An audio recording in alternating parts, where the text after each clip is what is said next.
What's up, Greg? I hope you're all having a great day. Welcome back to another episode of Unentertaining Movies. Or Entertaining Movies. Welcome back to Entertaining Movies. So I know I usually talk about things related to the internet on this channel. I usually talk about like Instagram influencers or weird YouTube channels. But in December, I made a video about The Santa Claus. It's a movie that I think has a lot of weird flaws and funny plot holes and just a really weird message overall. And I really enjoyed making that video. I think it was kind of nice to take a step back from internet culture for a sec. So I wanted to do that again today, which is why we're going to be talking about a movie called The Lamp.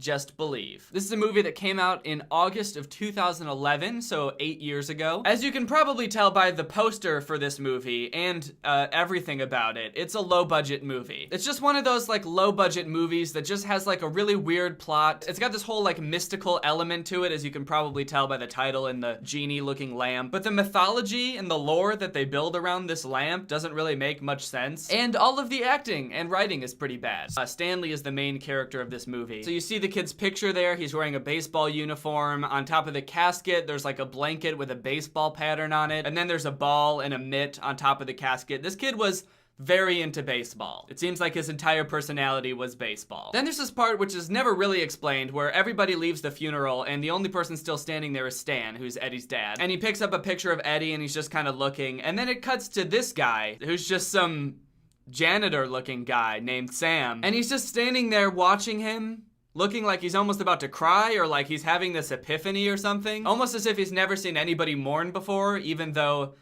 he clearly works at a cemetery. So then there's lots more shots of people being sad, and then we cut to 2 years later. There's a little title card on the screen that says 2 years later. One interesting thing I noticed about this is I was wondering why this title card looks so plain. It's like a very plain font. It looks very generic, and then I realized that this is the most default title that you can make in Final Cut. Like if you were to just drag a basic title into Final Cut, which is the editing software that I use, and you type 2 years later, you will get this exact title. So you can tell that they're putting a lot of work into this right off the bat. I guess they thought that Helvetica, the default font in Final Cut, just perfectly exemplifies the feeling of waking up 2 years after your son died. It cuts to 2 years later, and right away we learn two things. One, Lisa seems to be doing all right. She wakes up in her own bed at a normal time. And two, Stan is not. It looks like Stan is teaching Eddie how to ride a bike. He's getting the bike ready. Eddie's laughing. I guess bikes are hilarious to this kid. Stan takes Eddie's training wheels off and like throws them behind his shoulder like that. I like how he does it like that. Like the look on his face, he looks like he's blowing this kid's mind by getting rid of the training wheels. Like he's just like, yeah, that's right. I just took off your training wheels. So get ready to balance now, bitch. So Eddie gets on the, so I guess you're gonna have to wait and see how Eddie died. They're really making you wait. I mean, there's no possible way you could guess how he died from just that, right? I mean, how do you die on a bike? Does this bike blow up? Does this bike turn into a shark and eat him? I don't know. We're gonna have to wait and find out. Hey Stan, it's me, Joel. You remember, your publisher? Hey man, listen, I can't get you any more extensions. So the movie sets up that Stan is still so torn up about Eddie dying that he can't get anything done. He's getting calls about his credit card payments being late. Stan's an author and his publisher's trying to get a hold of him because he's not writing his book. So Stan listens to all those voicemails just as he walks out. That's like a signature move. He throws the magazine like that. He throws the training wheels like that. He just throws everything like that. I don't care. This magazine, don't give a shit. Son's safety, don't give a shit. So right from the start, I feel like this movie is making me hate the main character. I feel like usually the main character, it can be a little bit flawed, but it's supposed to be mostly like redeemable. So you're supposed to be rooting for him. But I'm pretty sure I'm rooting for everybody except this guy. I mean, sure, his son died, which one could say is a traumatic experience, but like show us something good about him so that we want to root for him a little bit. He hasn't done anything good so far. You might think all this tension between Lisa and Stan might make Lisa want to consider having an affair with that guy that they mentioned earlier, but you actually never see him again. He never comes up in the rest of the movie. So the next day there's a big garage sale in the neighborhood. This interaction is so unnatural, and you can tell that it only exists to drive the plot forward, because this interaction would never happen normally. You wouldn't walk into a room where someone is sitting on the couch not doing anything and say, "What are you doing?" And why would he come back from this huge argument and just open the door and be like, "Yo, what's up? What are you doing?" And then Lisa turns around and she's like, "I'm talking to Charles." You know Charles. the man you've never met or seen before, who just showed up out of nowhere. I'm not gonna explain who Charles is. I'm not even gonna look to make sure he's still there. I'm just going to say, talking to Charles. And he says as long as the wishes don't interfere with other people's free will, bring people back to life, and the wishes aren't something that they could do on their own, that he will grant them 3 wishes, and they have 30 days to decide what they want their wishes to be. This movie has such a weird mythology that it sets up. It's like, there's no such thing as genies. Nobody's gonna come out of a lamp and grant all your wishes. Instead, when you rub a lamp, it's just gonna be this dude named Charles. Just this guy is gonna show up, and he's gonna tell you to believe in yourself. He's not a genie, so don't ask him if he is one. He's not gonna grant you wishes unless you ask him to, and then he will. Then he'll grant you whatever wishes you want. So Charles says they have 30 days to decide what they want their wishes to be, and then he disappears. This next part, we finally get introduced to Josh, the girl with the good arm. Josh and one of the other foster kids are playing catch in the backyard next to Stan's house. You can see that Stan is realizing what he might want his first wish to be, money. But he realizes it in such a weird way. Like, how did it take this girl saying she wished she had money for him to realize that would be a reasonable wish? Isn't that like what everybody on Earth would think of immediately? I mean, you might not actually wish for it, but that would be one thing that you would consider immediately, right? Like, what were his wishes gonna be before that? Was he just like, oh, money, that makes so much more sense. I was just gonna wish for a new iPod and socks. But with money, I could buy both of those things and more. That night, Stan has another dream about the day Eddie died, but this time we actually get to see what happens. Who the fuck is Sam? Who is this guy? Why does he just keep coming out of nowhere and nobody's ever seen him except Stan? Is he a genie? I'm just not following the mythology of this movie. But from that point on, things really start to pick up for Stan and Lisa. It seems like they're rebuilding their relationship. Stan seems to be getting his book back on track. You even get a glimpse of the first page of his book, and I'll read some of that for you now. Family. Is family more valuable than money? Can you put a value on family or any relationship? How do you put a value on any relationship you may have? Why is his entire book questions? Is this what his entire book is gonna be? Just questions? That's not how you write a good book. You can't just write a book of 1,000 questions. We even get this nice little montage where we see Stan totally turning his life around. And I've watched this movie like 3 times now, and consistently I've found many plot holes, so much bad acting, bad writing, bad story, but the end of this movie makes me cry every time. Just thinking about it, I'm tearing up. What's that all about? Why is it making me cry? Why is this bad movie making me cry? That's not fair. It is a happy ending. I'm just pissed that it makes me cry. At the very end of the movie, you see everybody playing in the front yard, the kids that they adopted, and Miss Esther is watching, and then they'd still never explain who Sam is. They just let you know that I guess he's some magical guy, because he's standing with the other magical dude and Miss Esther. This movie makes no sense. All right, guys, I hope you enjoyed this video. Sometimes it's nice to take a step back from like internet culture and take a look at something that's totally different. And I have a lot of fun doing these, so I hope you guys liked it. But now that we've watched this movie about a boy who won't come back to life, it's time to talk about something that will. Zombies. Because today's video is sponsored by the Resident Evil 2 remake. The zombies have taken over. And even though I'm safe, for now, I fear I may be the only one left.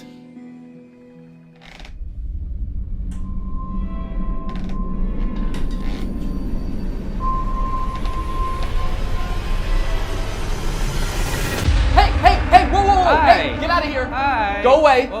Hey. Go. What? Oh, I'll kill you. Okay, can you put away the knife, please? I'm not gonna hurt you. I'm just a regular guy. What? You're a zombie. Get out of here. What? A zombie? Me? No, dude, I'm just here because I saw you have power, and I just bought this new video game, the Resident Evil 2 remake, and I wanted to see if you wanted to play it with me. You want to play a video game?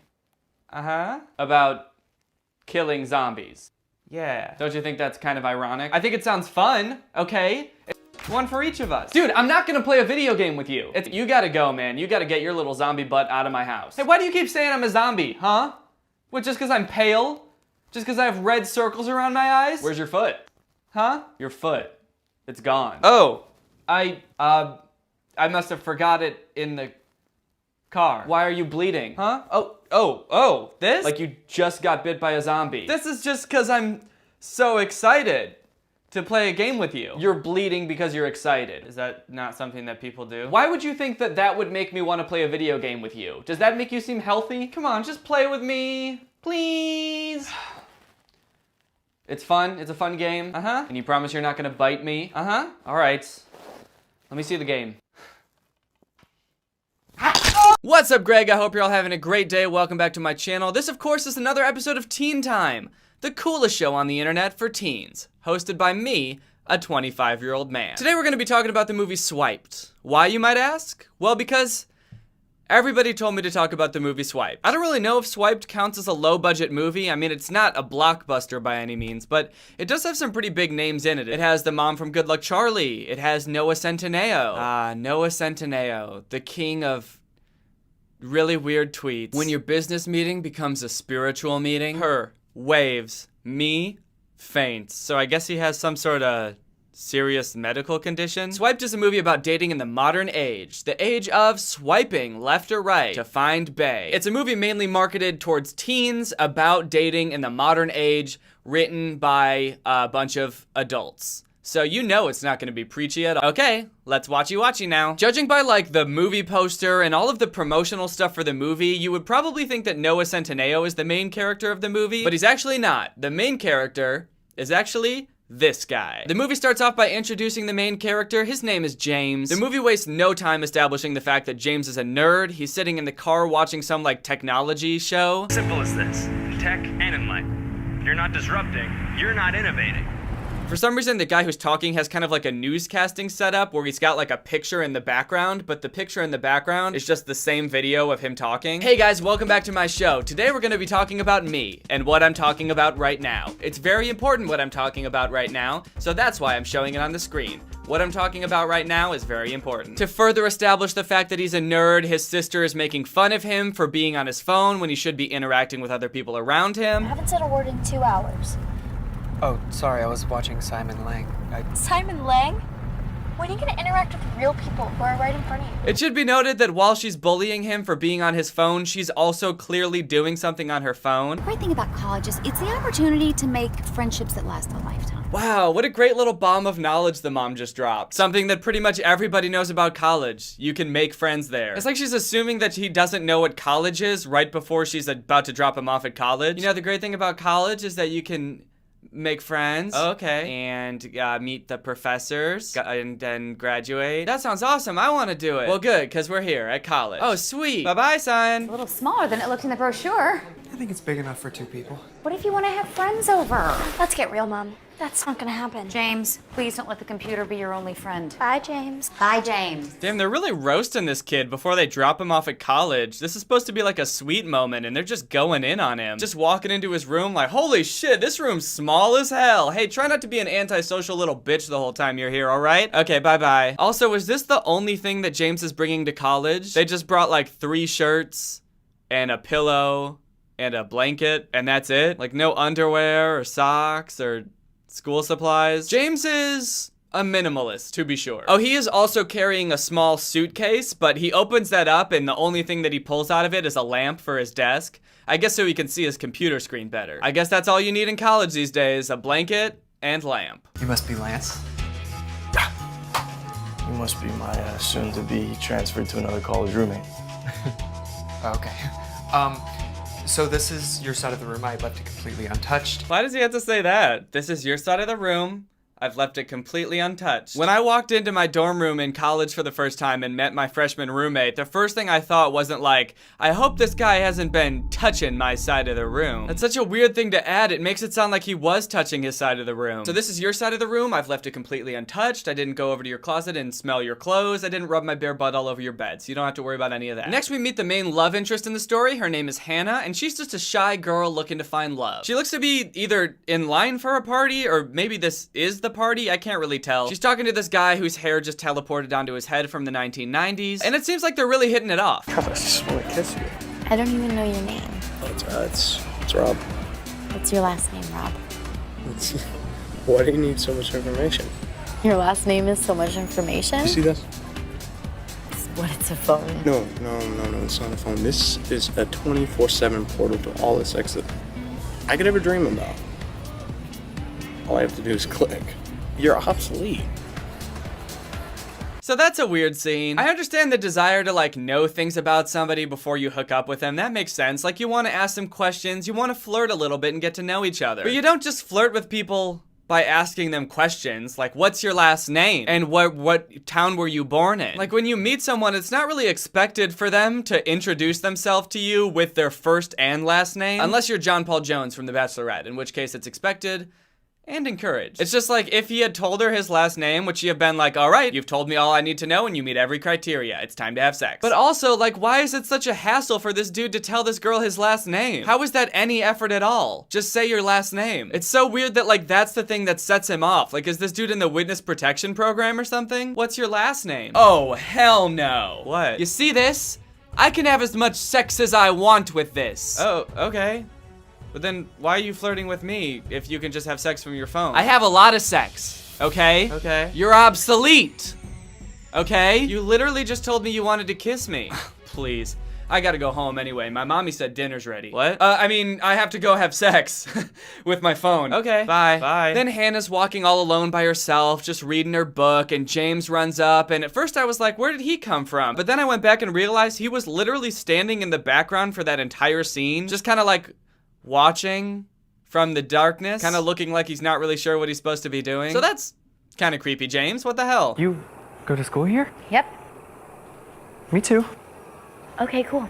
Wait, where did she get that book? Did she have that the whole time? Oh, I guess she did. She was just holding a book at whatever this is. I still don't know what this is. Is this like the line to get into a club? Or is this the party? But one thing's for sure, the writers want us to know that she's a nerd because she brought a book to a party. Bringing a book to a club is actually kind of tight. Nothing says I don't give a fuck more than just reading a book at the club. Then we learn that James and Hannah actually have a little bit of history together. I mean, I haven't seen you since prom night in May. Look, I was just trying to impress you. Know what I did so wrong? I mean, was my voice that bad? Wait, what? What did he do at prom? When you picked up that microphone and announced my name in front of a room full of people, 400 pairs of eyes turned to face me. I was mortified. He got up on stage and announced Hannah's name in front of hundreds of people, and then I guess like sang to her? This James? The one that we've just spent the past 10 minutes establishing is a loser who doesn't interact with humans? I guess he's like a shy loser / hopeless romantic / super outgoing, will do anything for love. I was just trying to show you that I liked you before we graduated and went off to college, and I tried for 4 years and nothing worked. Please just walk me to my dorm and then leave me alone. Damn. Make that 5 years, James.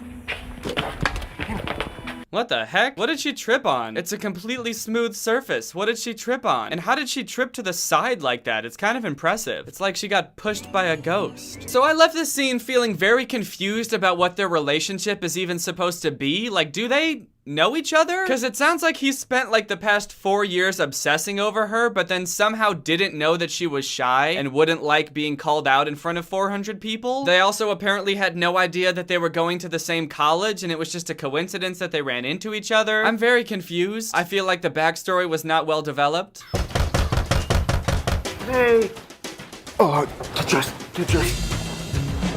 You promised me coffee and bagels. Yeah, no, I will send you the gift card via the email for Bagel Bros. Right now, you gotta get dressed. You're going out the window. Excuse me? Yeah, you're exiting via window. Yeah. I'm coming, Pops. I'm just putting on some pants. Uh-oh! You gotta get out of here! I can't let my dad know I was sleeping with a girl. Yikes! It's just the ground floor. You're gonna be fine. What's your dad doing here?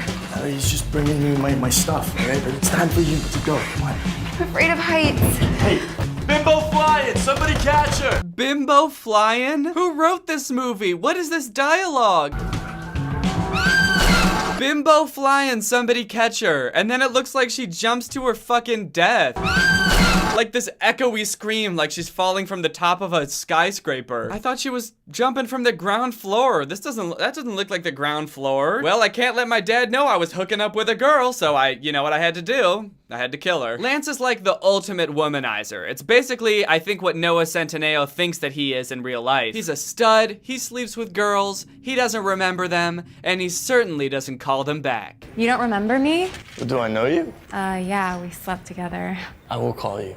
I promise, I will call you. He is not gonna call you. In fact, him and his friends all like sleeping with girls, but hate calling them back, which gets him to fantasizing about what the perfect hookup app would be. And, yikes. You know, it would have a girl airlifted out of my bed the second I'm finished with her. Ooh, yikes. I don't think teleportation exists yet, Lance. He didn't say teleportation. He said airlifted? Like with a helicopter? Also, what the hell? Why is this dude such a bad person? No wonder he seems so casual about pushing that girl out the window. He probably does it all the time. He's just sad there wasn't a helicopter around to catch her, I guess. So they come up with this whole idea for the app, and then one of them is like, wait, we should actually make this app. But since none of us are smart enough to do it on our own, we should bully that kid James into making the app for us. So they steal his laptop, so he has no choice but to come to their meeting where they talk about it. To be on this app, you have to agree to certain terms and conditions that will make sure that you, 1, do not ask for names, 2, you will not ask to see the person again, and 3, by no means, under any circumstance, will you date anybody on the app. The girl can't ask you any questions. There's no way for the girl to figure out your name. She's not allowed to know anything about you, and after it's all done, she's never allowed to contact you again, and it makes it impossible for her to find you. I don't know how they're gonna code that last part. How can an app make it impossible for someone to find you? Like after you hook up with the girl, a team of bodyguards come in to escort you to a secure facility, and you're given like a new name and identity and shipped across the world to a different country where you'll live out the rest of your life in solitude. Sure, I had to leave all my friends and family behind, learn a new language, and adapt to a new culture and a new way of life. And sure, I do constantly look back at my old life and wonder what could have been, but yeah, I'd say it was worth it just to have sex once. James doesn't really want to help make the app, but he does want to go to MIT and Harvard. He got accepted to both of those schools, but he didn't have enough money to get in. So he decides to code the entire app for them, but he wants to do it anonymously, so no one knows that he does it, but he'll still get the money so that he can go to MIT. I need my desk and my chair. But he does have a couple of conditions. No girls, no parties, no staying up until 3 a.m. with friends. This will become a coding sanctuary. No girls, no parties, and no fun. You're not allowed to date anyone while I make this app, Lance. You're mine, Lance. Because I don't want people to know that I'm a part of this. What people don't you want to know that you're a part of this app? My mother, for one. Oh. We can't tell mommy? Wow, that's a lot of laughter coming from a guy who just pushed a girl out of his window because he didn't want his dad to know that he had a girl in his room. Bimbo flying! Somebody catch her! I think Jungle's officially ready for beta rollout. What? Really? Yeah.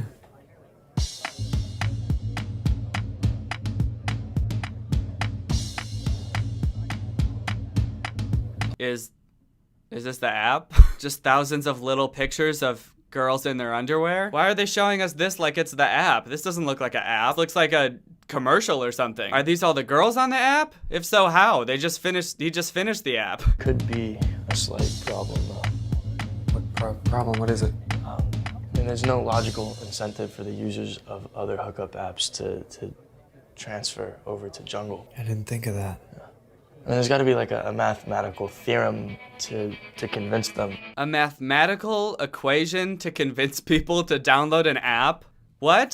When's the last time you saw an advertisement for an app that had a mathematical equation telling you why you should download the app? I don't even understand what that would look like. U plus app equals good. But luckily, we do get to see the mathematical formula to convince people to download the app, because in the very next scene, Lance and his goons are holding a little pep rally on campus to get some publicity for the app. Get off of all of the other mating apps and get onto Jungle. My boy Daniel here, he did all the mathematics. He's gonna break it down for you. It's all here, ladies and gentlemen. I have come up with a simplistic yet intuitive mathematical formula that works 10 out of 10 times. And it's quite easy. All you gotta do is ditch the other hookup apps and switch to Jungle, and the results will astound you, ladies and gentlemen. That's the formula? What? That's the mathematical equation that's supposed to convince people to download the app? Ditch the other hookup apps, download Jungle, and the results will astound you. Look, I may not be the sharpest tool in the shed, but that doesn't sound like a mathematical equation. I'm pretty sure that's just a sentence. We don't have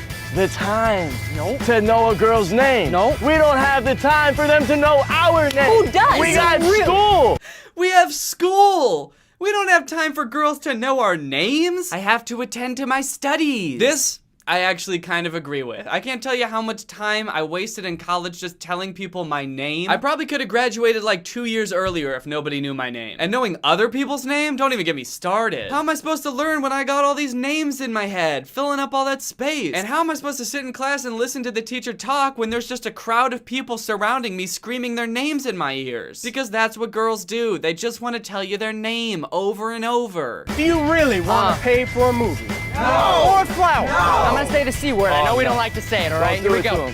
Commitment. Oh! Why is everyone so aggressive? Jeez. Oh! Okay, I'm gonna say the C word. Everybody ready? Commitment. Oh! Start like flipping over tables and shit and ripping off their shirts and beating the shit out of each other. Line up right now and get these from Orderly Weston. fashion, gentlemen. This has no age restriction. Give it to your 5-year-old cousin if you need to. Huh? He just said there's no age restriction. You can give it to your 5-year-old cousin if you want to. Give it to your 5-year-old cousin if you need to. So you're telling me that this hookup app designed specifically for sex with strangers on the internet is safe for 5-year-olds? Why add that line? So the app comes out and it starts to spread like wildfire. All of the college kids are using it, even adults start to use it. One can only assume that the 5-year-old market that they were targeting is taking off as well. Then the movie suddenly takes this whole weird turn where James goes home for winter break, and they talk about how their parents are divorced, and it has like nothing to do with the current plot except for the fact that James's dad has a new girlfriend that he met on Jungle, which I thought wasn't allowed. It seems like they know each other's names and they're hanging out for stuff other than sex, so that's definitely against the terms of service. Pretty sure that's illegal. Also, James's grandpa is there. The way his face moves really freaks me out. This is James's grandma. She's way too young to actually be James's grandma. There's this clip of them both talking, and for some reason, they're both trying to deliver their line at the exact same time. I'm not saying that it's proper in our day, but it's proper in their day. All in all, it seems like James is pretty content with how well the app is doing until he finds out that his mom is on the app. Mother? On an app? Meeting people? So James rushes to his room to shut down the app. Yep, that's right. He destroys the entire app because his mommy was on it. We can't tell mommy? And he doesn't want his divorced mother to be meeting men. So not only does James take down Jungle, but apparently he manages to take down every dating app. The app's not working. Hey, did any of our guys take down all the hookup apps by chance? My plans for the night totally ruined. That would be some serious disruption. I guess he just really doesn't want people trying to date his mom. Come on, James, this is kind of an emergency. We're gonna tie you to the desk until you fix this, bro. Uh-oh, Bimbo flying. Somebody catch him.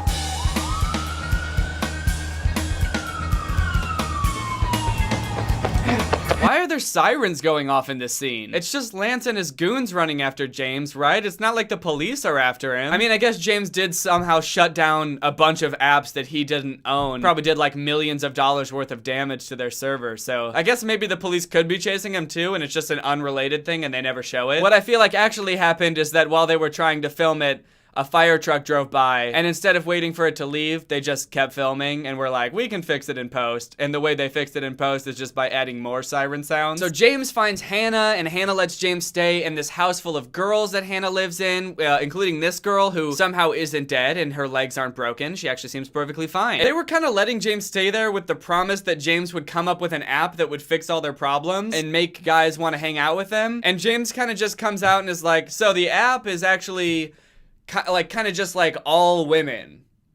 And that's what I came up with. And for some reason, they're all just like, oh, okay, that's cool. Thank you for the help. I like it. For just telling us to be women still. What's up, Greg? I hope you're having a great day. Welcome back to my channel. This, of course, is another episode of Dan the Mermaid Man. Over the past couple weeks, I've gotten a couple requests from people asking me to review this movie called Scales, Mermaids Are Real. It's a movie that's on Netflix. It came out in 2017. I don't know if it originally came out on Netflix or not. I also, while just Googling it while I'm sitting down to record this video, I realized that the movie apparently has two names. It's called Scales, Mermaids Are Real, and also Scale, A Mermaid's Tale. So I don't know which one is the proper title, but since I've had a little bit extra time on my hands recently due to unforeseen events, I've had some extra time to sit down and watch this movie, and I gotta say, out of all the different movies that give like different lore to mermaids, different origin stories and backgrounds and mythology around mermaids, this one is by far the worst. I think it might have been kind of popular when it first came out, so there's a good chance that some of you have seen it. And if you have seen it, then you know This movie's got a really weird ending. It's very strange. There's a lot of stuff that goes totally unexplained. So without further ado, here is my review of Scales Mermaids Are Real. So we get this really beautiful opening credits scene at the beginning of the movie. It's sort of like flipping through an old magical book of pictures of mermaids. They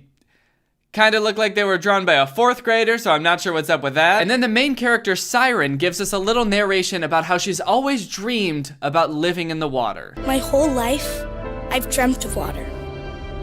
Not just being in it, or swimming in it, but living in it, breathing it, tasting it, loving it. Huh. You know, I was sort of with her at first. I was like, yeah, water's pretty cool. I like drinking it. But then she got a little bit too into it, and I was like, huh? She's like, I've always dreamed about water, living in it, tasting it, breathing it, loving it. Loving the water! Low-key, smashing the water, dude. And, spoiler alert, she is a mermaid. We find out later in the movie that she's a mermaid. I know, big twist, right? So it makes sense that she would, like, yearn for the water, I guess. But I don't know, like, I've never heard humans talk about air that way. Let me get a taste of that air. I gotta love that air. Sorry to spoil so early on in the movie that the girl finds out she's a mermaid, but I mean, the movie's called Mermaids Are Real. What did you expect it to be about? She finds out mermaids are real and then just gets to watch them do cool shit for the rest of the movie, but she doesn't get to join in. And yet, in life, I stay pretty far away from it. What does she mean she stayed pretty far away from water? How do you stay far away from water your whole life? I just picture someone like inviting her over to their house and her being like, don't you have a pool? And like sinks and stuff? I'm sorry, dude. I try to stay away from that type of shit. You try to stay away from water? Yeah, because you never know. I mean, if I get too close to water, I might forget how to act. Shit. I might try to breathe it and love it. Oh, ew. But then after her narration, she immediately wakes up, pounds 2 glasses of water, and then goes to look out the window at the ocean that she lives right next to. So, what happened to staying away from water her whole life? She literally lives at the ocean. Her room literally doesn't even have walls, so she can just look at the ocean all the time. So then we see Siren living her average life. She's got a mom who loves her. She drives her to school. At the beginning of the movie, Siren meets the new kid in town, Adam, who's played by Jack Dylan Grazer, who's actually getting bullied by Elsie Fisher because he's got brittle bones disease. Hey, leave him alone! This isn't your fight, Siren. Get out of here. You know I can scream loud enough? I'll get Principal Strauss out here in a heartbeat. You know I can scream loud enough. My name's Siren, dude. You know I was named after a fucking ambulance, right? And Adam and Siren start to become friends. That's important in the movie. Adam's got brittle bones. Siren is becoming his only friend in this new town that he just moved into. It's a form of osteogenesis imperfecta. It just means my bones are very fragile. Like all the time? Every day for the rest of my life. What? What a weird question. Yeah, I have this disease that gives me brittle bones. Oh, like all the time? Nah, they're just brittle in the mornings. Usually they harden around lunchtime, and at night, they get squishy. That day, Siren coincidentally starts to realize that she's got some weird superpowers. While sitting in science class, she's just staring at this water bottle and realizes that she can move the water around with her mind. She's so good at it, in fact, that she starts freaking herself out.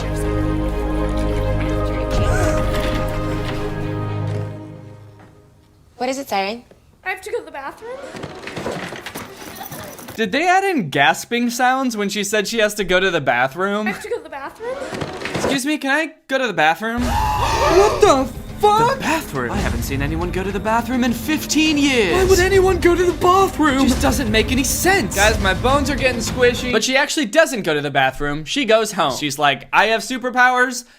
I can't go to school anymore, I gotta go home. So we actually find out that Siren's mom that we're seeing in the movie actually isn't her real mom. She was adopted, and her real mom died right when Siren was born. The next night is when everything gets real. Siren's friend and her mom, and also Siren's adopted mom, all sit down to have dinner with Siren to tell her that she's a mermaid.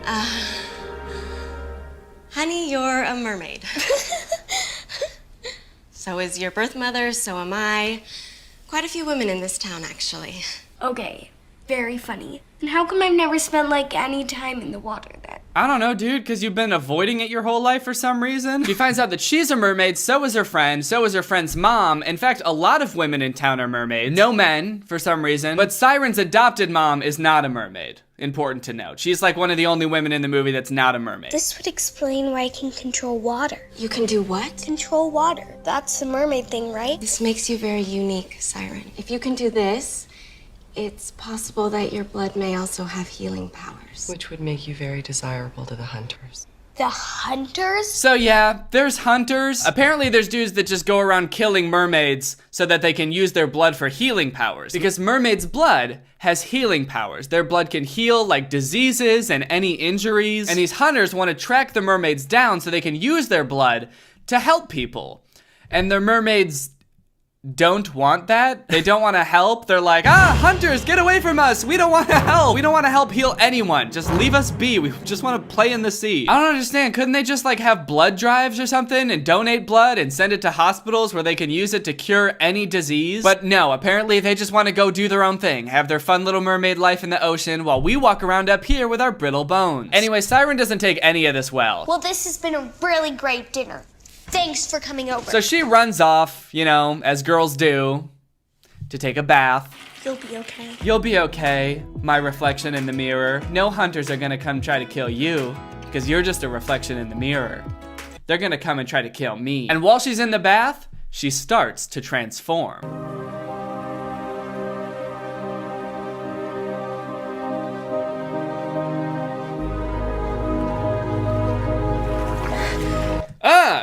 Fuck.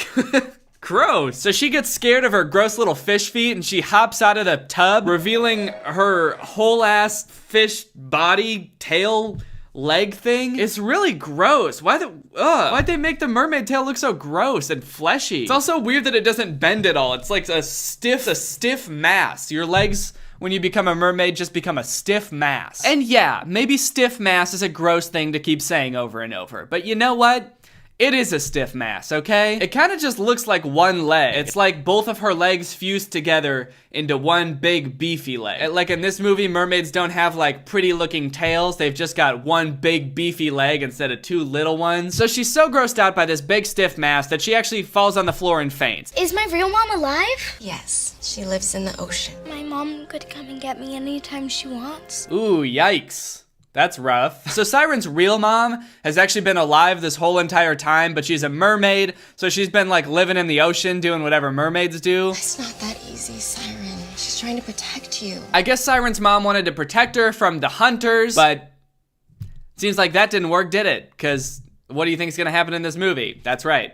They're gonna find her, and they're gonna try to kill her. Do you need anything before you go off to Slumberland? Could use some water. Coming right up. But then when the nurse comes back, Siren is gone. The nurse is just left standing there with her hug, kiss, breathe mug. But she escapes from the hospital and she goes to see the only person that she feels like understands her friend Adam. And she goes to throw rocks to get his attention, but instead she's greeted by Adam's creepy dad. You about to throw stones at me? No, sir. At your window. But I decided against it before you came out. And who are you? I'm Siren, Adam's friend. Siren? Well, that's a curious name. You know, he's right. That is a curious name. Why is her name Siren? Because on one hand, Siren is like a mythical mermaid creature. So isn't that kind of like naming a human baby person? But also, don't sirens in mythology like lure sailors to their death? They sing on the rocks in the middle of the ocean and sailors are like, damn, that sounds like a hot mermaid voice. Where can I get me some of that? And then they crash right into the rocks and die. Isn't that the whole thing that sirens do? So it also kind of seems like naming your kid Murderer. But as if Adam's dad's not creepy enough, he's got an even creepier friend. You're one of Adam's friends. How old are you? 11, almost 12. Well, happy almost birthday to you. Thank you. So this whole scene is pretty weird. Siren comes down and she finds Adam, and then Adam's creepy dad and his creepy dad's creepy friend come in, and they all talk for a while about what Adam's dad and his creepy friend do, and it turns out they kill large fish. Ah, the whaling stick. It's used to kill large fish. They say the ball at the other end is used to call them to shore. Its tip can pierce through tough skin. Some fish. That's tranquilizer gun. They give off some pretty strong We Kill Mermaid vibes. And I don't know how, but Siren doesn't seem to pick up on any of it. Kind that you might read about. I don't really read a lot of books about fish. So this is the thing that we use to kill the large human-shaped fish. And oh, this is the thing that we use to lure the large human-shaped fish in right before we kill them. And then right when we kill the large human-shaped fish, we all say, Yahoo! We killed that mermaid. That mermaid is dead because of us. And that's basically what we do. Oh, I get it. You guys hunt squids. I like that net in the background, that tiny little net, as if that would help in catching mermaids in any way. Ha-ha! Got your head. You're not going anywhere now, missy. Then Adam and Siren go for a walk by themselves, and still not getting that Adam's dad kills mermaids. Siren tells Adam that she's a mermaid. I'm a mermaid. Wait. She's reckless, dude. I don't think she's got her own best interests in mind. And then to further drive the point home that Adam's dad kills mermaids, Adam takes Siren to his dad's like shipping container storage unit thing where he's got a bunch of mermaid killing memorabilia. He's got like a replica of this thing called the whaling stick that's used to call mermaids to shore and then stab them in the face. He's got a whole book about mermaids and what makes them die. Here, there's something I should have given you a long time ago. It's an aerator. It's gonna help you transition from land to sea. The transition to mermaid the first time. It's slow and... Ugly? Yeah, sure, I was looking for a nicer word, but... There's no nice word for ugly. Damn, this movie has some good messages. There's no nice word for ugly. Have you heard of the whaling stick? Where did you hear that? Boy at my school, he had these old books and his dad had a replica of it in his storage locker. When did he move here? I don't know. How many people did he move here with? Why can't we just have a nice moment? Why can't we just have a nice moment? That's such a funny thing to say when your parent gets upset with you. Danny, I gotta be honest, dude. After this, you're grounded. Dad! Yeah, I'm sorry, man. You're grounded as fuck. Oh my god, dude. Why can't we just have a nice moment? Like one where you don't ground me. A nice moment? What are you talking about? You just lit the house on fire. We're standing next to our burning house because of you. Why can't we just be happy like we used to? Before all this. Before you lit the house on fire? Yes, exactly. Why can't we just have a nice moment? You know what, son? You're right. Why can't we just have a nice moment? You know what? Fuck the house. We're gonna have a nice moment right now, no matter what. Sir, your daughter, she's still in the building. Nice moment. Now she got gills. Listen, Siren. So my dad sat me down yesterday, and he told me the stories. They're not so much stories as history. I know. The next day, Adam meets Siren at school, and he's like, hey, I just had a talk with my dad last night. It turns out he actually kills mermaids. And Siren's like, that's weird. My mom was saying the same shit. Can you believe that? It's your blood, Siren. I want to help you keep it. I can't do anything. My body's changing, and I can't stop it. Well, then what am I supposed to do? My dad, he's hunting you. He just doesn't know it's you yet. All right. I'll do it. I'll make you better, but on my own terms. I don't know why she's gotta sound so reluctant when she says it like that. Oh, okay, fine. I'll help you cure your stupid bone thing. It's weird because I kind of agree with the hunters. Like, the mermaids should be using their powers to help people, right? But they're just not? That's so rude. But at the same time, like, I agree with Siren that she, you know, they shouldn't kill her for her blood. But they could, they could take a little. All the mermaids can line up and they take a little from each of them. No skin off their bones. No skin off of their stiff mass. Then Siren goes to a meeting with all of the mermaids in town. There are no men. There are no men mermaids. This part's kind of funny. They get there and her mom's like, oh, so glad you're here. Come on, sweetie, let's move up to the front. Okay, let's move to the front. There's lots to talk about. And then they take a step forward, but then so do all the other mermaids, so they're no more in the front than they were back there.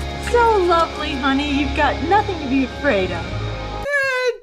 That's debatable. There's literally grown-ass men hunting her down for her blood. So I don't know if I'd say there's nothing to be afraid of. You're officially a mermaid, honey. We're so proud of you.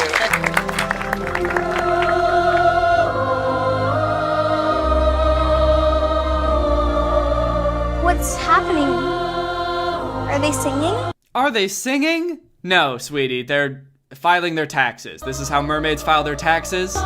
Wailing. Each mermaid whale is unique. So this is what mermaids do. Sometimes they just all get together and just wail. You know, sometimes you gotta get together with the homies and just... What are you doing in here, kid? I'm... Yeah, that's what I thought. You're coming with me. Take your hands off it! Jeez, yikes. Adam's dad hangs out with some creepy dudes. I'm just gonna say it. He hangs out with a couple of weirdos. You're coming with me. Ugh. Don't leave this guy alone with anyone, ever. Take your hands off of him. It's my son. Sorry. Sir, I didn't know. Don't mind him. He's harmless. Yeah, I fucking doubt it. He literally kills mermaids. What do you mean harmless? Don't act like we didn't all just see the murderous rage in this dude's eyes towards a child. He's up to no good. We found out that there's at least one in town. Uh-oh, Daddy just found out there's a mermaid in town, and she's right about to change into a mermaid. And so Adam, trying to help, tells him that it's Siren. I know who it is. Send a team over to her house. Yes, sir. So the hunters all head over to Siren's house to kidnap her.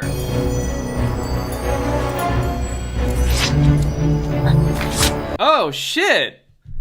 These hunters don't play around, man. Straight up shooting tranquilizer darts at these girls. So the hunters infiltrate the house, they kidnap Siren's mom, but luckily Adam shows up and helps Siren escape in the nick of time. And Siren manages to escape and make it to the mermaid's safe house, which is a house that they own that's in a safe location. While Siren's doing that, the other mermaids go to the hunters camp to try to get Siren's mom back. Why don't you just let us talk to Tiffany? See if Siren will give up her blood willingly. Be reasonable. If I was reasonable, I wouldn't be doing this in the first place, now would I? He makes a good point. The man is not reasonable. Take me instead. Let Tiffany go. If there's anyone who could talk the girl into giving up willingly, it's her own mother. I don't know. She's pretty. Kind of like having her around. Yeah, that'll be enough of that. That will absolutely be enough out of you, dude. What? I don't like that guy. That guy's my least favorite guy. He's giving me weird vibes, dude. I know these guys kill people, but I'm really starting to get weird vibes from this guy. Something's off about him.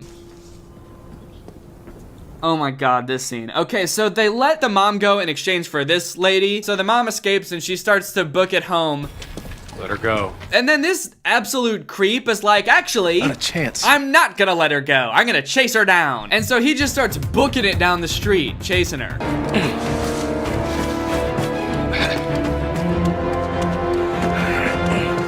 I want to help Siren. Please.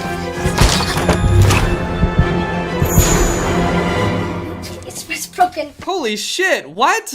Oh my god, that shot was insane. Just a real quick x-ray shot to show this kid's wrist shattering in 2D, shattering into flat two-dimensional shards. They went all out on this effects budget, dude. They're balling out here. Back at the safe house, Siren is in the pool and she's ready to transform. And this time, it's even grosser. My feet! Oh my god! Dude, look at that! Why they gotta make it look like that? It's all wrinkly and shriveled up, like her legs are just like shrink wrapped together. At least it's bending this time and it's not just like a stiff thing. Look, man, I'm all about body positivity. You know, love what you look like no matter what. I'm gonna make an exception for that. If you have that, if you've got fins and they look like that, you gotta get rid of them. I'm sorry. I wish it could be another way, but I can't support that. I have my tail. It's gorgeous. Okay, thank God. Finally, she looks like an actual mermaid now. She's got real scales and everything. They just appeared out of nowhere. That is so much better. So now that she's transformed, they have to carry her mermaid body from the pool to the ocean in what is probably the least graceful scene ever. I feel like when they pictured this, they thought it was gonna be really majestic, but they really underestimated how cumbersome it is to walk through water, especially when there's like waves hitting you and stuff. Meanwhile, Siren's just splayed out on this gurney, totally helpless. They're just trying to wade through the water. Waves are smacking them, absolutely thwacking and whacking them. There's one close-up shot of Siren just getting wrecked by one. I don't know why they included that. But then, just like the majestic, graceful mermaid she is, she flops into the ocean and swims off. They show her get decked by one last wave for good measure, and then she's off. She goes off into the sea to meet her real mom and wail at her.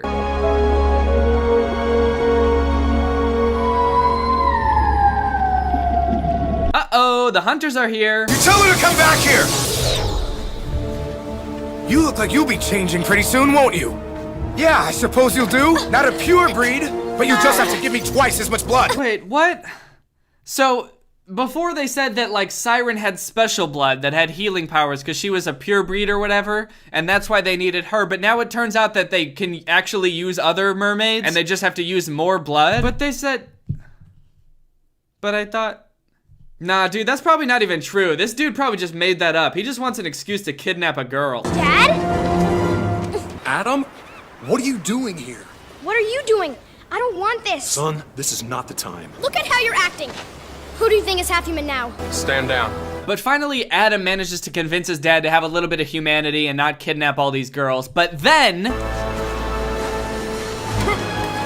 I want that girl! No! This movie is just full of moments where you're just like, come on, dude, what? Really? Top 10 things you should never find yourself doing. Yelling, I need that girl while throwing a spear at that girl. You gotta make a lot of bad decisions to find yourself in a situation like that. There's a lot of things that need to happen for you to get there. So Adam gets all injured, but then Siren's adopted mom has an idea. She takes the whaling stick, which has the thing to call mermaids to shore. Siren and her mom run to shore, and then this happens. My son. Don't touch him. What? Is it just me, or does it sound like when she puts her hand on his face that it whispers, my, boo-boo. Don't worry, it'll be all right. My, boo-boo. So the mermaids all kind of touch each other, and they touch Adam, and they start wailing, and suddenly, Adam wakes up. So... hold the absolute phone. What? They don't even need their blood to do the healing?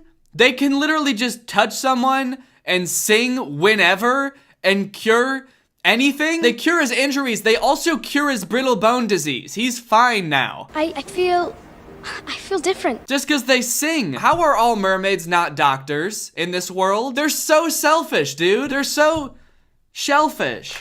Sorry. Okay, now I'm on the hunter side. Knowing that they can do this, they don't even have to give their blood. They can just be like, ah, and then you're better. But just when everything seems like it's gonna be all hunky-dory, creepy guy starts clapping. I don't know why his claps sound like they were recorded in a small, echoey closet and not on a beach, but he's got something to say. I have spent my whole life studying you things. And I am not leaving here without advancing my career.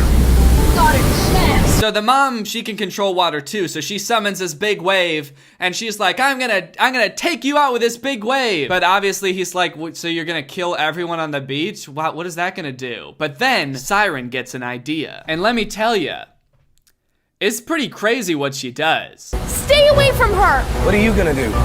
Make small little waves? You're forgetting something about yourself. Oh yeah? What's that? Your body's made up of 65% water.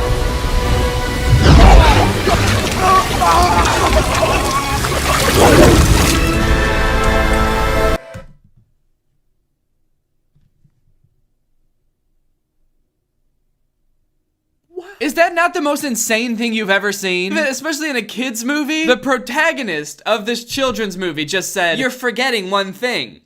You're made up of 65% water. And then she sucks all the water out of this dude's body. We see the whole thing. He's screaming in agony. And then he just melts on the floor, just a pile of clothes. He screams, ah! And then he's dead. He's gone. Don't get me wrong, that dude was weird and he had to go, but like, damn. That was brutal. So mermaids are very reluctant to heal people, but they'll kill anyone at a moment's notice. Okay, you have to teach me that move. And everyone's just cool with it. This girl's like, dang, you gotta teach me that. No one's worried about how confidently she did that.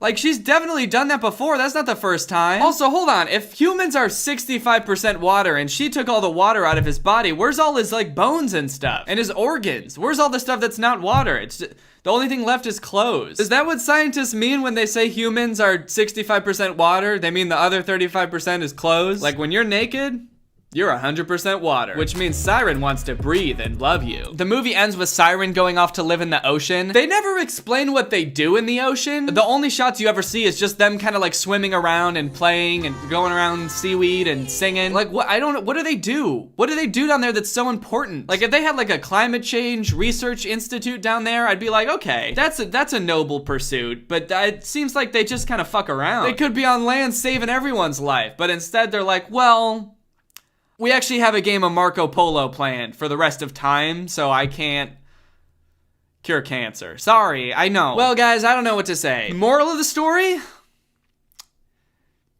There's no nice words for ugly. A movie. I'd never seen it before. I guess it was like a year or two after I stopped watching Disney Channel, because I know who Debbie Ryan is. But apparently there's like a big trend on TikTok right now, or at least there was a couple days ago, where people will reenact the really strange faces and just like weird acting that Debbie Ryan does in this movie. So after seeing some of these TikToks, I was like, shoot, I gotta check out this movie, which I did. I watched the whole thing, and afterwards I was like, well, that was a big waste of time. And well, without further ado, let's watch a Disney Channel movie. Report cards came out today. So the movie starts off by giving us a clip of Radio Rebel. It's this radio show run by a teenager named Tara. She runs an internet radio show that broadcasts all over Seattle. I don't know why it doesn't broadcast in other places, because it's an internet radio show and not a real radio show. And she's honestly sort of the voice of her generation. Everyone at school listens to her. She's always giving these messages about being yourself and rejecting the status quo, which is kind of ironic because it's all run by the shyest kid in school, Tara. She's so shy, in fact, that she doesn't want anyone to know that she's Radio Rebel, not even her best friend. You should talk to your stepdad. What? Why? He runs Slam FM, the biggest radio station in Seattle. Maybe he could give you an internship. That'd be a confidence booster, right? Are you kidding me? He's been married to my mom for, what, 2 months? And he probably thinks I'm a total step freak. He thinks you're a step freak, but he's your stepdad. Wouldn't that also make him a step freak? I can't believe that my wife's daughter is now like partially related to me, and we're like a family now. What a fucking step freak. What a freak. How ballsy do you have to be to marry into a family and start calling people in that family a freak for being now related to you? You need a relaxation technique. When I'm memorizing lines for drama, I imagine I'm breathing in the words. What does that even mean? You need to breathe your words. How can you even breathe at a time like this? Aggressive? So these are their friends. I forget what their names are, but that's such an aggressive way to enter a conversation when you see your friends at school. Just run up behind them and push them. Oh, hey man. Hey, dude, good to see you. Good to see you, man. Oh no. Oh no, no, God, no! Why? Because you're my best friend. Last night, Radio Rebel revealed the biggest clue yet about her identity. She goes to our school. She mentioned it at minute 14:30 in Tuesday night's podcast. And these two dudes, along with the rest of the school, but especially these two dudes, are like obsessed with finding out Radio Rebel's true identity. They've got all these schemes and plans to try to figure out who she is. They analyze everything about her, and they have no idea that it's one of their best friends, Tara. On this particular day, in Tara's drama class, her class combines with another drama class because they're doing a big group project. So the other drama class comes in and they're all one big class now. And to Tara's surprise, her crush, Gavin, is in that class. But she's too scared to talk to him. So scared, in fact, she just leaves class. Instead of not talking to him and being shy in class, she's just gotta get out of there. How does the teacher not notice them just get up and leave the class? You can hear her talking in the background as Tara is leaving. Is the teacher just completely up against the board talking the entire time? All right, class, today we're gonna learn about whiteboards and how you have to stand really close to them in order to see anything on them. I really hope no one's leaving the class right now, but I have no idea. I really hope that when I turn around, there's still gonna be people in the class because I haven't looked at you guys for the past 20 minutes. So as Radio Rebel starts to get more and more popular, Tara's stepdad ends up hearing about Radio Rebel because he's actually the head of one of the most popular radio stations in Seattle. And he decides he wants to hire Radio Rebel. But first he wants like a teenager's opinion about it, so he goes to talk to his step freak, Tara. Damn, I can tell why Radio Rebel's so popular. She always plays such cool music. So this is good, right? I mean, here we are, we're hanging out, and we're listening to Radio Rebel, and together. Together. What happened? The music just stopped. Your stuff? And that rounds off the final set for my favorite local band. Now, here is an extra long track just for you guys. Hope you dig it. She's Radio Rebel? You're Radio Rebel? That depends. Am I in trouble? No, of course not. I don't know how you're doing that. I mean, you're so shy. You're so shy. I mean, you're such a fucking nerd. I have no idea how you could have so much confidence when you're such a fucking loser. You dweeb-ass, step freak looking motherfucker. I don't know how you could possibly have a radio show. So he hires her. You're hired. By just saying you're hired, not really saying what she's hired for. And then he just leaves. He just books it. He slams the door behind him so she can't even ask any questions like, hired for what? He just says you're hired and runs away. You're hired! You're hired! You know, how you get a job. That's how getting a job works. Actually, now that I think about it, it kind of reminds me of how I got my first job.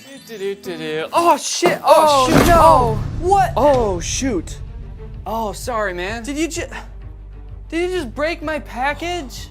Yeah. Oh. Look, man, I'm really sorry. I did not mean to do that. I can pay you back if you want, or I can buy you a new package. You're hired. Huh? You're hired. You're hired. You start Monday. What? I don't know. Huh? You're hired. You're hired. Where? Oh God, yes, you're hired. Was this a job interview? Oh, fuck yeah. And that's how I started working at UPS. Then, of course, back in drama class, Tara gets put in the same group as her crush Gavin. And when Tara goes up to talk to Gavin, the chemistry is palpable. Cool shirt. I love that band. You First rules. The G's can only dream of being that good someday. The chemistry is palpable.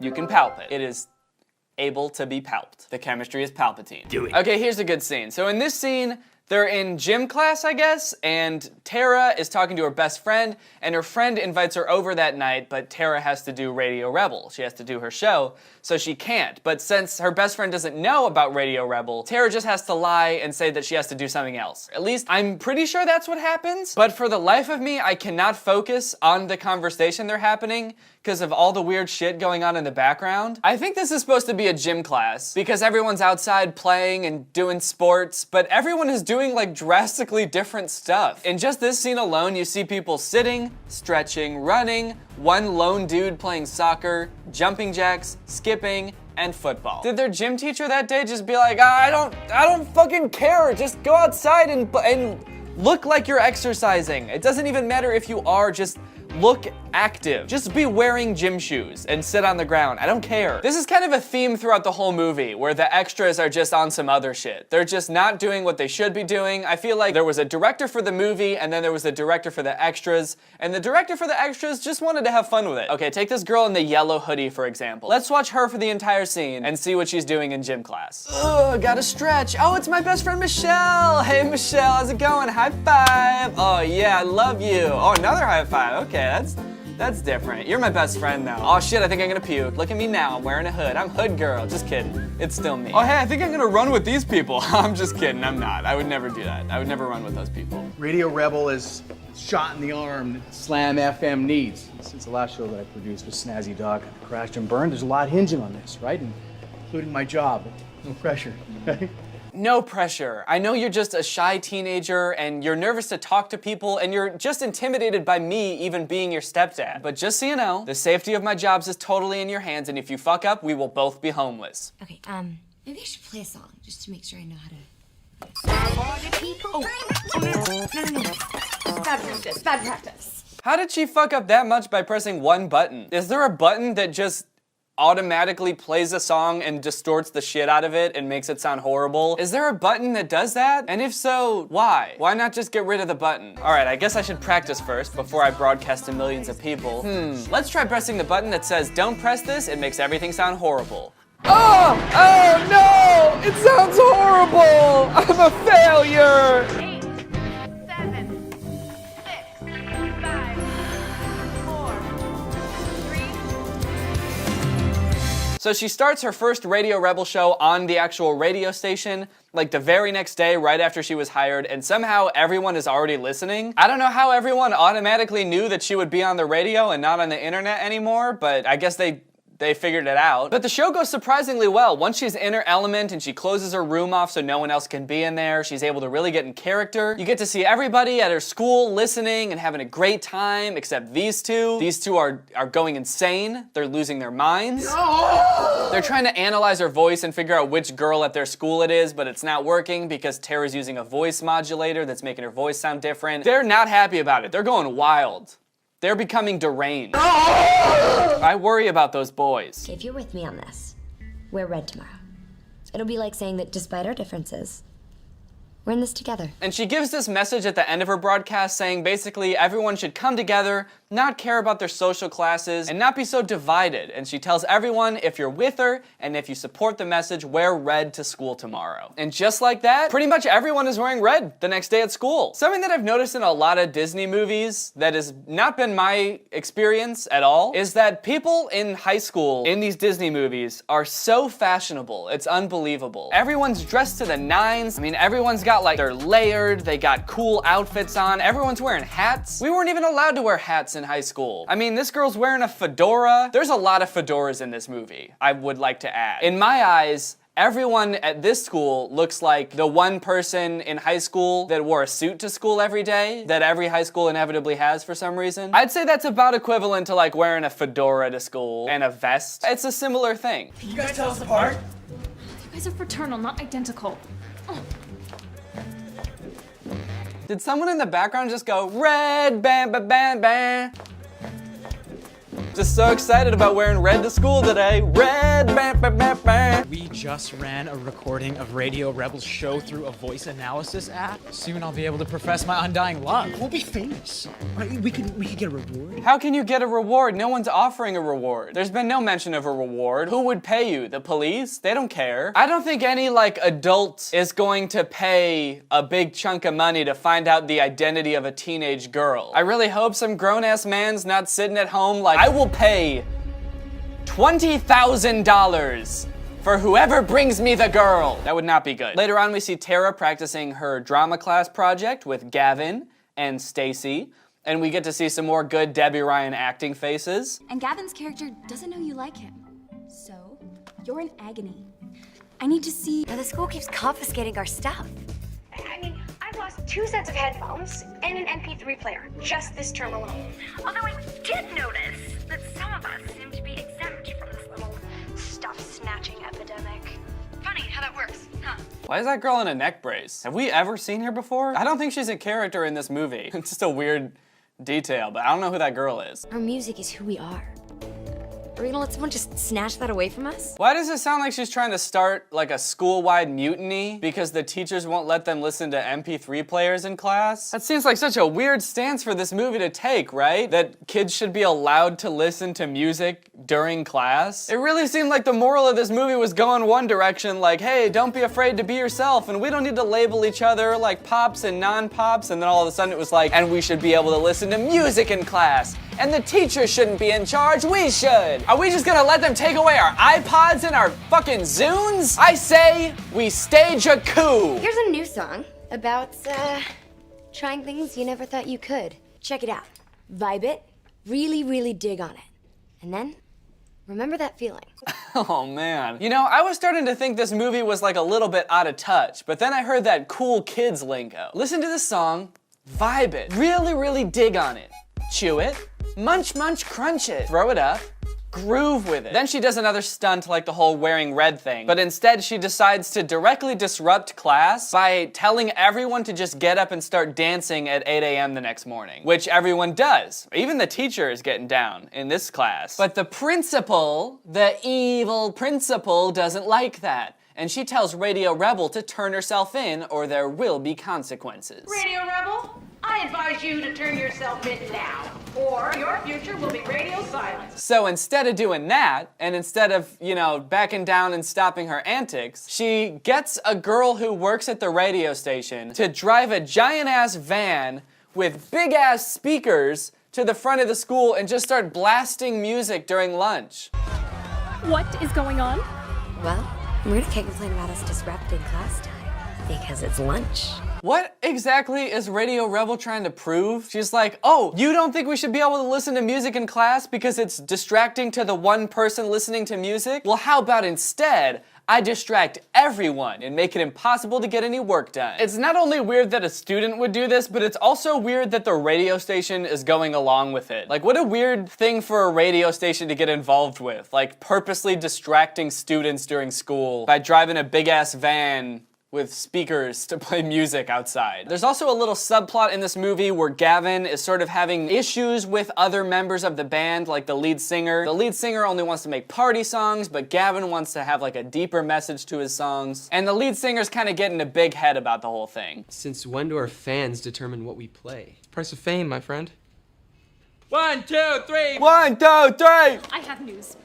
We can't talk here. Excuse me, could you give us a minute? But this is my office. That relatable high school moment when you kick the janitor out of the janitor's closet because you need to talk in the janitor's closet like you used to do in high school. Man, I miss high school. It was so fun to be so mean to the janitor. In the closet, Tara's best friend tells her that Radio Rebel just got nominated for prom queen. I did not know that you could nominate like a radio persona as prom queen, but I guess this high school just has different rules about a lot of things. And while they're talking, the janitor keeps knocking on the door because he needs to do his job, because he's the janitor, and they're in the janitor's closet. Not now, Mr. Migowski. But I need the broom. Not now! I need the dustpan, too. But I need the broom. I need the dustpan, too. They made the janitor so, like, feeble. I just feel bad for him. Why did they make the main characters be so mean to the janitor? But the last time he comes in, he, like, doesn't even touch the door to open it somehow. It just busts open on its own. These fucking kids talking in my closet. I'll show them. I need the dustpan too. Kind of weird plot detail that they kind of just gloss over the fact that the janitor's a fucking wizard, but we'll just move past it. This is another weird scene. So Gavin is talking to the lead singer of the band, and they get in this whole fight because Gavin sort of has a crush on Tara now, and the lead singer of the band is like, that's bad for business, dude. She's not popular, and her dad owns the radio station. You can't like her, and you gotta stay single for the band, or something. But in this whole scene, they added in people yelling at them from like the background, like, oh, the G's are awesome, and hey, Gavin, you're so cool. You don't even know her. Okay, I don't need to, and neither do you. Think of the band, man. They just added in a bunch of stuff in the background, and it continues like while they're having the argument, and after they have the fight, there's still people in the background just being like, hey, I love you, dude, you're so cool. It's also really weird that neither of them acknowledge it. Like this whole shot where Gavin's just walking by himself and people are yelling at him. He doesn't say like, oh, thanks, man, or acknowledge anyone, because they added all this in afterwards. Just like a really weird editing choice. Yo, Gavin, you're the coolest, dude. Holy shit, Gavin, I love your music, man. You're like a god. Gavin, fuck me. Principal Marino called. The lunchtime dance party, that was a mistake. I may run Slam FM, but I'm your stepfather first. I'm your stepfather first, and you're my step freak first. This is bigger than Slam, or Marino, or even me. I can't turn my back on the thousands of people who finally feel like they have a voice. You know, I think that's the most that I've ever heard Tara say at one time. You're on in 2 minutes. Wait, what? So he's just okay with it now? He was like, whoa, whoa, whoa, you need to reel it in, okay? You can't have dance parties funded by the radio station at school, super irresponsible, and you're gonna get expelled. And then 2 seconds later, he's like, all right, you can cause a ruckus at school and get expelled and overthrow your teachers and do whatever the fuck you want. As long as you're coming out of your shell a little bit. I am very much questioning the motives of this movie. What are we supposed to learn from all this?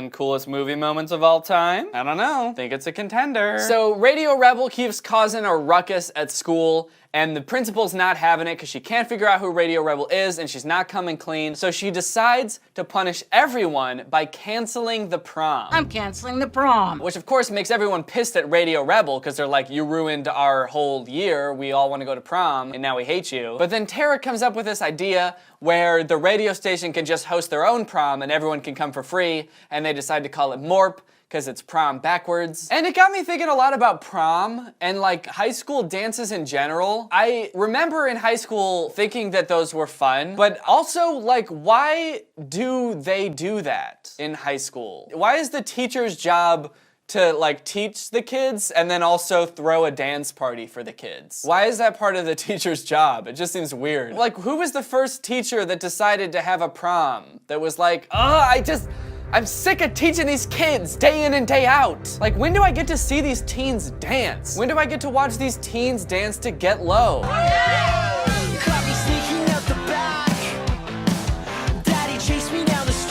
Daddy, chase me down the street. Oh yeah, Daddy.